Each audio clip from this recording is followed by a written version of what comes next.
ఓం నమ శివాయ శ్రీమాత్రే నమ. మిత్రులకి శ్రేయభిలాషులకి అలాగే నన్ను ఇంతగా ఆదరిస్తున్న యూట్యూబ్ ప్రేక్షకులందరికీ కూడా పేరు పేరు ధన్యవాదాలు.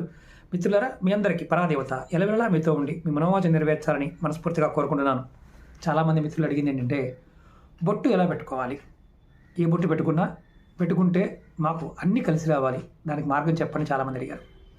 ప్రతిరోజు మీరు బొట్టు పెట్టుకున్నప్పుడు విభూది కానీ, గంధం కానీ, కుంకుమ కానీ ఏదైనా సరే 3 వేలతో పెట్టుకోవాలి. ఎలా అంటే, ముందు చిటికిన వేలతో పెట్టుకోవాలి, తర్వాత అదే బొట్టుని ఉంగర వేలతో పెట్టుకోవాలి, తర్వాత మధ్య వేలతో పెట్టుకోవాలి. లాభం ఏంటి?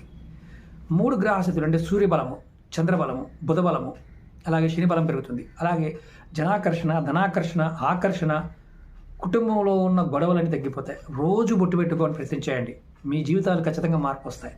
సనాతన ధర్మంలో బొట్టుకున్న అంటే ఈ 3 వేలతో పెట్టుకోవడం వల్ల విశేషమైన ఫలితం కలుగుతుంది. ఖచ్చితంగా కామెంట్ చేయండి. మీకు నచ్చితే ఈ వీడియోని షేర్ చేయండి, 10 మంది మిత్రులతో పంచుకోండి.